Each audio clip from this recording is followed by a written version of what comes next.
Hey everyone, welcome to Card Making 101. My name is Kanye Ohawa and I'm really looking forward to teaching you new skills on how to make fantastic, simple cards that you can give out to your loved ones from the comfort of your home. This class is for anyone who has an interest in art. You don't necessarily have to have any skill and anyone can do it, including the children. For the children though, I recommend that if there is any cutting to be done, because we'll be using things like Stanley knives and scissors, either have an adult present or if they're very young children, please help them with it so that there are no accidents. I'm really looking forward to this class because I think that more and more we need to learn how to do things for ourselves, and I happen to be in love with working with paper, so I'm hoping that I can transfer that love to you guys. Let me know what you think. Give me some feedback after every class. Let me know how it went, what you'd like improved, your comments, feelings, suggestions, so we can make this class better for you. I'm really looking forward to this and I'm hoping that we can all learn something from each other. So what are we going to need for the first class? I'm going to give you a set of things. First, before we start the first class, which is going to be a painting class, I'm going to take you through the materials that we'll typically use for one of these classes so that you can be prepared for the next class I'm going to have. If you don't want to go to the trouble of getting these things yourselves, I'll be having little packs of 10 cards that I will be selling. There'll be the cards, the paper, there'll be the embellishments, the double-sided tape, which you will see during the class what that is, so that you can do the cards yourself. There's some basics that you'll need to get for yourself, like the paints, the brushes, rulers, pencils, and all of that, but that's stuff that's easily available, so I don't expect that you will have a problem with that. At the end of each class I'll have a list of all the materials used and where you can find them. Have fun, tell me how it went, share, and subscribe to our channel.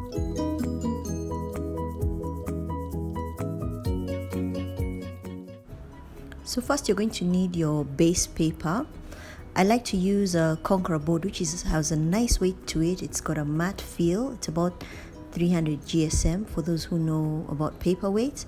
For those who don't, what you basically want is a heavy cardstock as your base. I like to use neutral colors for my base, so you'll find that I use a lot of off-white or cream, and then there's a very lovely burgundy that I also like to use, which you'll see featured a lot in the work that I do. You'll also need some colored paper or colored board to be your base layer for your layers. I like to use, it'll usually be a contrasting color, so these are coated boards. We get them downtown. They come in different colors, so you'll find that we'll use quite a number of colors, and I always cut it slightly bigger than the top layer. The idea is to have the contrast, which is excellent. It just gives your work a really great finish.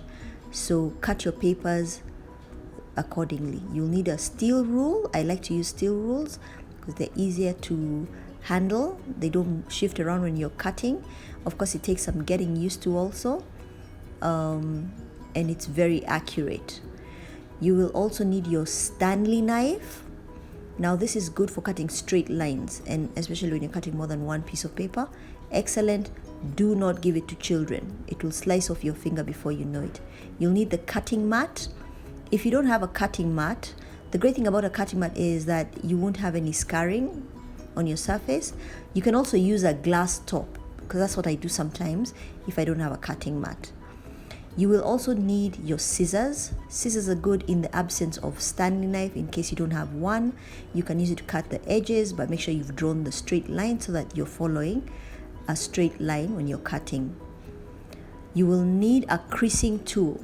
Don't know what this one is called, but it's basically something that you use to crease the line so that when you fold your paper, when you crease, you have a nice fold that doesn't crack. It gives a much better finish. Now, in the absence of a tool like this, you can improvise with a pen that doesn't write, or the back of your thin paint brush, or anything that will give you that nice sharp edge without cutting the paper. Even the edge of your scissors can actually work, but just be careful so that you don't crack the paper or tear it. Don't be over enthusiastic when you're doing that. You'll need your pencils for making markings and sketches and things like that. You will also need your paint brushes because some of the work that we're going to do requires that you can paint. Use different widths, the ones that you're comfortable with. And you can get these from a lot of our stationery shops. You can get decent paintbrushes. You will need your Uhu glue. I use Uhu. It's an all-purpose adhesive, but you can also use craft glue like Pelican. You can use also your glue stick like also Pelican. My favorite thing is my double-sided tape. You can get this from 3M. It's excellent, it's padded, it's fantastic to use. You'll need your paints. I'm using watercolors for a lot of my work, so if you can get some watercolors, that would be excellent, or even acrylics. You will need some cut-offs to do your sketches in, to do a little practice with, as you will. And last but not least, you just need a great attitude and a spirit of adventure. Looking forward to seeing you in the next class.